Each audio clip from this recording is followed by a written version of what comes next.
கர்த்தருடைய பரிசுத்த நாமத்திற்கு மகிமை உண்டாவதாக. காஞ்சிவாக்கம் சீயோன் ஜெப வீட்டின் மூலமாக தேவனுடைய வார்த்தையை சொல்லும்படி ஆமென். அல்லேலூயா. கிருபையினால மகிமையினால தேவன் உங்களை நடத்துவாராக. ஆமென். அல்லேலூயா. வாசிப்போம். அல்லேலூயா. ஸ்தோத்திரம். அப்போஸ்தலர் புத்தகம் 12வது அதிகாரம் 4வது வசனம் வாசிப்போம். அவனை பிடித்து சிறைசாலையிலே வைத்து பஸ்கா பண்டிகைக்கு பின்பு ஜனங்களுக்கு முன்பாக அவனை வெளியே கொண்டு வரலாம் என்று எண்ணி அவனை காக்கும்படிக்கு வகுப்புக்கு 4 போர் சேவராக ஏற்படுத்தி 4 வகுப்புகளின் வசமாக ஒப்புவித்தான். பாருங்க, ஏரோது பாருங்க திட்டத்தை போட்டு பேதுருவை கொலை செய்யும்படி வகை தேடுகிறான். ஏரோது பாருங்க திட்டத்தை போட்டு பேதுருவை கொலை செய்யும்படி வகை தேடுகிறான். ஏன்னா யோவானை கொலை பண்ணது போல பேதுருவை திட்டத்தை போடுறான். நம்ம ஜனங்களும் அப்படிதான் நினைக்கிறான். நீங்க எப்படியாவது யாரையாவது அழிக்கலாம், யாரையாவது கொலை பண்ணலாம் சொல்லி தேவனுடைய வேலையை செய்கிற நம்மளை எப்படியாவது அழிக்கணும்னு சொல்லி ஒரு திட்டத்தை போடுவாங்க. ஏரோது ஒரு போட்ட திட்டம் பாருங்க, எப்படியாவது அவனை கொலை செய்யணும் ஒரு திட்டத்தை போட்டான். ஆனா கர்த்தர் பாருங்க அவனோடு இருந்து பெரிய காரியங்களை செய்து அவனை பாருங்க. ஆமென். அங்க பாருங்க 9வது வசனம் சொல்லும்போது சொல்றாரு, வாசிப்போம். அந்தபடியே அவன் புறப்பட்டு அவனுக்கு பின் சென்று தூதனால் செய்யப்பட்டது மெய்யென்று அறியாமல் தான் ஒரு தரிசனம் காண்கிறதாக நினைத்தான். பாருங்க அவன் திட்டத்தை போட்டிருந்தான். ஆண்டவராகிய இயேசு கிறிஸ்து பாருங்க தூதனை காணுகிற சொப்பனை காணுகிற போல காண்டு கொண்டிருந்தான். ஆனா ஆண்டவராகிய இயேசு கிறிஸ்து அவனை விடுவித்து ஒரு தூதனை அனுப்பி அவனை விடுவித்து வெளியேற்றினார். பாருங்க 4வது சொல்றாரு, தூதன் அவனை நோக்கி அவரை கட்டி உன் பாதரட்சிகள் என்ன பண்ணு தொடுத்துக்கொள்ளு, பாதரட்சியை தொடுத்துக்கொண்டு வெளியே வான்னு சொல்லி அவனை கூப்பிடுறாரு. பாருங்க தூதன் பாருங்க பின்னும் அவனை நோக்கி அதில் வஸ்திரங்களை தொடுத்து கொண்டு பின்னே பின்னே வான்னு சொல்லி கூப்பிடுறாரு. பாருங்க இவன் நினைச்சான் அழிக்கணும் சொல்லி அநேகர் அவன் திட்டம் போட்டாலும் கர்த்தருடைய ஆவியானவர் அவனோடு இருந்தார். பாருங்க 11வது வசனம் சொல்றாரு, வாசிப்போம். 11வது வசனம் வாசிப்போம். பேதுருவுக்கு தெளிவு வந்தபோது ஏரோதின் கைக்கும் யூத ஜனங்களின் எண்ணங்களுக்கும் என்னை விடுதலையாக்கும்படிக்கு கர்த்தர் தம்முடைய தூதனை அனுப்பினார் என்று கர்த்தர் தன்னுடைய தூதனை அனுப்பினார். பாருங்க ஏரோது ஒரு திட்டத்தை போட்டான். ஆனா பேதுரு மேல ஆண்டவர் ஒரு திட்டத்தை வச்சிருந்தாரு. தேவப்பிள்ளையே தேவஜனமே உங்களை அழிக்கும்படி என்ன அழிக்கும்படி ஊழியதை அழிக்கும்படி எத்தனையோ பேர் ஒரு திட்டத்தை போடலாம். ஆண்டவராய் இயேசு கிறிஸ்து ஒரு திட்டத்தை வச்சுக்கிறாரு. பாருங்க அவர் நினைச்சதெல்லாம் நடக்கல. பாருங்க அவன் விடுதலையாக்கும்படி கர்த்தர் தம்முடைய தூதனை அனுப்பினார் என்று அறிந்திருந்தான். தூதனை அனுப்பினார் என்று அறிந்திருந்தான். உன்னை என்னை மீட்க தேவன் ஒருத்தனை அனுப்புவாரு, மீட்கும்படி தேவன் ஒரு கிருபையை கொடுப்பாரு. அந்த தேவனை பின்பற்றும் போது தேவன் உனக்கு அளவில்லாமல் ஆசீர்வதிப்பார், பாதுகாத்துக் கொள்ளுவார். எத்தனையோ பேர் அழிக்கும்படி திட்டங்களை போடலாம், உன்னை கெடுக்கும்படி திட்டங்களை போடலாம். ஆனா திட்டத்துக்கு தேவன் ஒரு நாளும் விட்டு கொடுக்க மாட்டார். பேதுரு அவங்க ஐக்கியம் அவ்வளவு திட்டம் போட்டாங்க. பாருங்க 12வது சொல்றாரு, அவன் இப்படி நிச்சயித்துக் கொண்டிருந்து மார்க்கு எனும் பேர் கொண்ட யோவானுடைய தாயாகிய மரியாள் வீட்டுக்கு வந்தான். அங்கே அநேகர் கூடி ஜெபம் பண்ணி கொண்டிருந்தார்கள். பேதுருக்காக அநேகர் கூடி ஜெபம், நீ ஊழியக்காரக்காக நீ சபை கூடி ஜெபம் பண்ண தேவப்பிள்ளையிலே சபை கூடி ஜெபிக்கும் போது அப்ப பாருங்க அவன் கட்டுகள் மாறும், அவன் கண்ணீர் மாறும். இங்க பேதுரு சிறைச்சாலையில இருக்கிறான். பாருங்க அவன் நித்திரை அப்படியே பாருங்க அவன் நித்திரை பண்ணி கொண்டிருக்கிறான். பாருங்க எனக்கு என்ன நடக்கின்றது அவனுக்கு பயமே இல்லை. ஏன் பயம் இல்லை? ஆண்டவராக இயேசு கிறிஸ்து அவனோடு இருந்து பெரிய காரியம் செய்வார் என்ற அந்த நம்பிக்கையோடு அவன் படுத்து நித்திரை பண்ணி வந்தான். தூதனான அவனை தட்டி எழுப்பி கட்டி கூட்டிக்கு வந்தவனே பாருங்க அவன் வந்து எங்க நிற்கிறான். பாருங்க 11வது சொல்றாரு, பேதுரு வாசற் கதவை தட்டின போது ரோதை எனும் பேர் கொண்ட ஒரு பெண் ஒற்றை கேட்க வந்தால். பாருங்க அந்த ரோதை என்ற கண்களை தேவன் பார்த்து தருகிறார். அங்க எத்தனையோ பேர் ஜெபிக்கிறாங்க, யாருக்கு அந்த தேவன் அந்த அறிவை தரல. அந்த மகளுக்கு அந்த அறிவை கொடுத்து பாருங்க அவன் வந்து ஒற்று கேட்கும்படி வந்தால் அவன் பேதுருவின் சத்தத்தை அறிந்து அவங்க தேவதூதர் சத்தத்தை அறிஞ்சாரு.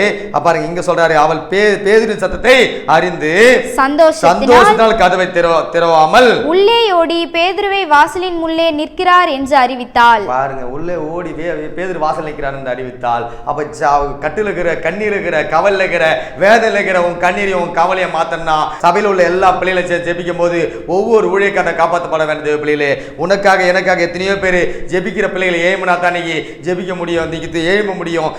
பொல்லாத பிசாசானவனுக்கு அழிக்கும்படி திட்டங்களை திட்டுறான். அங்க பாருங்க அவங்க ஜெபிக்கிறதுனால அவன் கண்ணீர் மாறிச்சு, அவன் கவலை மாறிச்சு. பாருங்க 14வது சொல்றாரு, அவர்கள் நீ பிதற்றுகிறாய் என்றார்கள். அவளோ அவர்தான் என்று உறுதியாய் சாதித்தாள். பாருங்க ஒரு சின்ன பெண்ணா இருந்தாலும் ஆண்டவராய் இயேசு கிறிஸ்து வார்த்தையை நம்பி உறுதியா நின்னால். பாருங்க ஏன்னா ஜெபம் அப்படியாப்பட்ட ஜெபம். அந்த ஜெபத்துக்காக அந்த சின்ன பெண்ணுடைய கண்களை தேவன் திறந்து அவர் கண்ணீரை மாத்தினாரு. நம்மளை அழிக்கும்படி எத்தனை பேர் வேணாலும் கொள்ளலாம் பிள்ளை, தேவ பிள்ளையிலே. பாருங்க, அங்க சங்கீத புத்தகத்துல நம்ம வாசிக்கிறோம், 118 அதிகாரத்துல 6வது வாசிக்கிறோம், கர்த்தர் பேரில் பற்ற மனுஷன் தான் பாக்கியவானா. அவன் கர்த்தரை நம்பி இருந்தான். பேதுரு பாருங்க கர்த்தரை நம்பி தாங்கய்யா. பாருங்க, தாவீதும் கர்த்தரை நம்பி இருந்தாரு, கர்த்தரையை பின்பற்றி கொண்டு இருந்தாரு. நீங்க நிறைய பேர் பாருங்க, நம்ம நினைக்கிறோம் நம்ம அண்ணன் தம்பி காப்பாத்துவோம், அக்கா தங்க காப்பாத்துவா, பங்கு பங்காளி காப்பாத்துவாங்க, நம்ம பணம் காப்பாத்திரும், நம்ம சொத்து காப்பாத்தி நம்ம நினைச்சு நிக்கிறோம் தேவ பிள்ளையிலே. ஆனா ஒன்றுமே நம்மளை காப்பாத்தாது. ஆண்டவராய் இயேசு கிறிஸ்துவை நம்பி நிற்கும் போது அவன் தூக்கத்துல தட்டி எழுப்பி தேவதூதன் அனுப்புறது போல நீ தேவனை நம்பி இருந்தா எத்தனை பிரச்சனை வந்தாலும் அவன் சிறைச்சால அவனை மரணத்துக்கு நியமிக்கப்பட்டு இருந்தது. அவன் ஏரோது ஒரு திட்டத்தை போட்டான், மறுநாள் காலையில அவனை தூக்குமாற ஏத்தன்னு சொல்லி அவன் திட்டத்தை போட்டிருந்தான். இயேசு கிறிஸ்து அவனை மறுநாள் காலையில பாருங்க அவனை எழுப்பி அன்று ராத்திரியே பாருங்க ஒரு தூதன் அனுப்பி அவன் சங்கிலியில் கட்டப்பட்ட கட்டுகளை அறுத்து அவனை விடுதலை ஆக்கி தேவன் அவனை விடுதலையோடு நடத்தினார். தேவ பிள்ளையிலே, தேவனை நம்புற உனக்கு விடுதலை உண்டு. கர்த்தரை நம்புற உனக்கு கண்ணீரை மாத்திர தேவன் உன்னோடு இருக்கிற. தேவ பிள்ளையே, ஒரு நாளை மறக்காதீங்க. மனுஷனை நம்பாதீங்க, பிரபுகளை நம்பாதீங்க, ராஜாக்களை நம்பாதீங்க, பணத்தை நம்பாதீங்க, கர்த்தரை மட்டும் நம்புங்க. கர்த்தரை உங்களை நம்பும் போது பேதுருவை விடுதலை பண்ண தேவன் உன்னையே விடுதலை பண்ண தேவன் நல்லவராக. தேவ பிள்ளையே, கண்ணீர், கவலை, கஷ்டம், வியாதி, எனக்கு வியாதி வந்துச்சு, எனக்கு தீராத வியாதி என்ன பிடிச்சிச்சு, அவ்வளவுதான் நான் வாய்க்க முடிஞ்சு போச்சுன்னு நீ நினைக்கலாம். உன் வியாதியை மாத்திர ஒருத்தருக்கிறாரு, உன் கண்ணீரை மாத்திர ஒரு தேவன் இருக்கிறார். தேவ பிள்ளையே, தேவனுடைய அன்பு சகோதரனே சகோதரியே, இதை கேட்டுக்கொண்ட உன் கண்ணீரையும் உன் கவலையும் உன் கட்டுகளை அறுக்க தேவன் வல்லவராக. தேவ பிள்ளையே, அவரை மாத்திரம் நம்புங்க. எத்தனை பிரச்சனை இருக்கலாம், உனக்கு திராத வியாதியா இருக்கலாம், கேன்சரா இருக்கலாம், அல்சரா இருக்கலாம், டிபியா இருக்கலாம், என்ன வியாதியா இருந்தாலும் மாத்திர ஒரு தேவன் இருக்கிறாருங்க. தீராத சுகர் வியாதியை கூட தீக்கிற தேவனால முடியுங்க. பாருங்க, என்னுடைய வாழ்க்கையில கூட பாருங்க, 2 நாளுக்கு முன்னாடி சரியான ஒரு சுகர் எனக்கு அதிகமாயிட்டு சொல்லிட்டு நைட்டெல்லாம் ரொம்ப போராட்டம். அந்த போராட்டத்தில் என்ன பண்ண போனே தெரியல. பாருங்க, ஆண்டவராக இயேசு கிறிஸ்து எனக்கு அந்த நேரத்தில் நாங்கள் கூடி ஜெபிக்கும் போது ஆண்டவர், நானும் என் மனைவி என் பிள்ளைகளை கூடி ஜெபிக்கும் போது ஜெபித்த மாதிரி ஆண்டவர் சுகத்தை கொடுத்தாரு. நாங்கள் அதுக்கப்புறம் தான் மருத்துவரோட தேடணும். ஆனால் முதல்ல கர்த்தரை தேடணும். கர்த்தர் முதல்ல சுகத்தை கொடுத்தாரு. நீ முதல்ல தேவனை தேடும் போது தேவன் உன் வாழ்க்கையில பெரிய காரியம் செய்வார். அவரால் முடியாத காரியம் ஒண்ணுமில்லை. பாருங்க, திருச்சபையில் கூட ஒரு மகள் பாருங்க டொங்கு காய்ச்சலோடு வேதனையோடு உட்கார்ந்துருந்தா. நாங்கள் எங்களுக்கு கால் வந்தது, நாங்கள் ஜெபித்த மாதிரி அந்த மகளோட ஜுரம் நீங்கிட்டு பாருங்க. அந்த மகளுக்கு 2 நாள் கழிச்சு எனக்கு கால் பண்ணி, ஐயா நான் சுகத்தோடு இருக்கிறேன், நான் பலத்தோடு இருக்கிறேன். ஏன்னா நீ ஆண்டவரை தேடும் போது ஆண்டவர் கண்ணீரை மாற்றுவார், கவலையை மாற்றுவார். கொலைக்கு நியமிக்கப்பட்டவர்களை ஆண்டவரால் விடுவிக்க முடியும். ஏரோது திட்டங்கள் இங்கே செயல்படல. ஏரோது போட்ட திட்டங்கள் ஒன்றுமே இங்கே செயல்படவில்லை. தேவப்பிள்ளை, அன்பான தேவப்பிள்ளையே, உன்னை என்னை காப்பாற்ற ஒருத்தர் இருக்கிறார்னா அது ஆண்டவராக இயேசு கிறிஸ்து. அவரை நம்புங்க. அவர் உன்னை அளவில்லாமல் ஆசீர்வதிப்பார், பாதுகாத்துக் கொள்வார், உன்னை கிருபையாக நடத்துவார், உன்னை மையமுள்ள பாத்திரமா எடுத்து பயன்படுத்துவார். நெருக்கம் வரலாம், ஒடுக்கம் வரலாம், கவலை வரலாம், கண்ணீர் வரலாம், எல்லா கவலையும் எல்லா ஒடுக்கத்தையும் எல்லா நெருக்கத்தையும் மாத்திர ஒரே ஒரு தேவன் கர்த்தராகிய இயேசு கிறிஸ்து. நீ அவரை நம்பி வாழும் போது அதான் சங்கீதக்காரர் தாவீது சொல்றாரு இல்லையா, நெருக்கத்தில் நான் கர்த்தரை நோக்கி கூப்பிட்டேன், அவர் என்னிடமாய் சாய்ந்து என் கூப்பிடுதலை கேட்டு என்னை விடுதலை பண்ணார் சொல்லி. இவரையும் பாருங்க, நெருக்கம், சரியான நெருக்கத்தில். ஆனால் இவர் யாரையும் கூப்பிடலங்க, நித்திரை பண்ணி கொண்டு இருந்தாரு. உன்னை ஆண்டவர் உண்மையா தேடி கர்த்தரோடு நீ அந்யோன்யமா இருக்கும் போது நீ ஆண்டவர்கிட்ட அன்பா இருக்கிற பிள்ளைக்கு எந்த மன வியாதி வந்தாலும், எந்த மன சோறு வந்தாலும், எந்த பலன் வந்தாலும் கர்த்தர் சுகத்தை கொடுக்குற தேவனா இருக்காருங்க.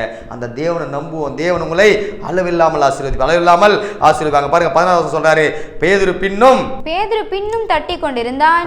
அவர்கள் திறந்த போது அவனை கண்டு பிரமித்தார். பாருங்க, உன்னை பாருங்க, நீ அவ்வளவுதான் போயிடுச்சு, முடிஞ்சு போச்சு வாங்கி நினைக்கலாம். பாருங்க, நான் கூட 2005 மருத்துவமனையில் இருக்கும்போது ஜனங்க நினைச்சாங்க, எங்க வீட்டு ஜனங்கள் நினைச்சாங்க, வீட்டாட்டு நினைச்சிருப்பாங்க, இவன் கதை முடிஞ்சு போச்சு.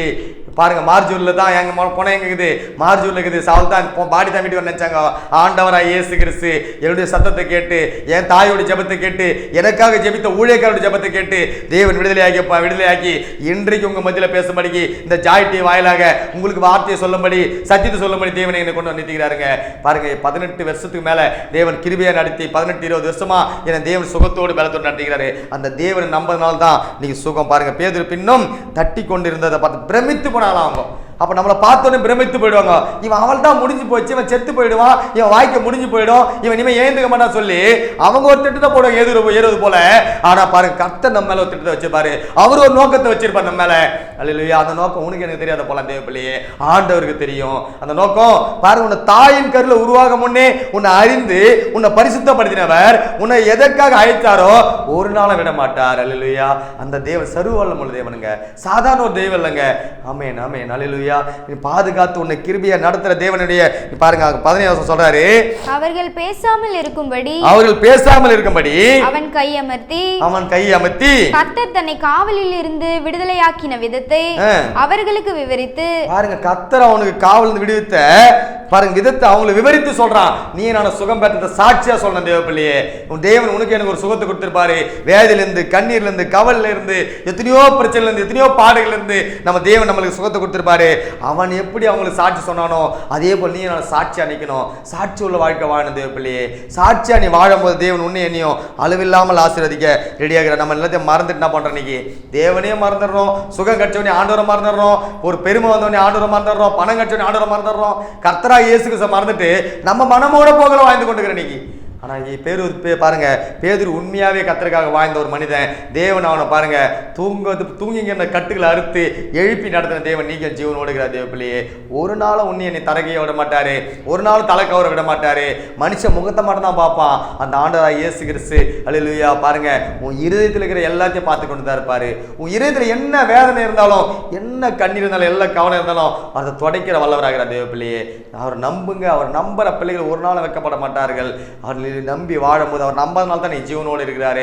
நம்பதால் தான் நீங்க அவரை பத்தி நம்ம பேசி கொண்டிருக்கிறோம். அவர் சாட்சியா நிற்கிறாரு. பாருங்க, பேதுரு தான் முதல் சீசன். தேவனுக்கு முதல் சீசனே பேதுரு தான். முதல்ல மறுதளிச்சாலும் ஆண்டவருக்காக வாழ்ந்தாரு, ஆண்டவருக்காக நின்னாரு.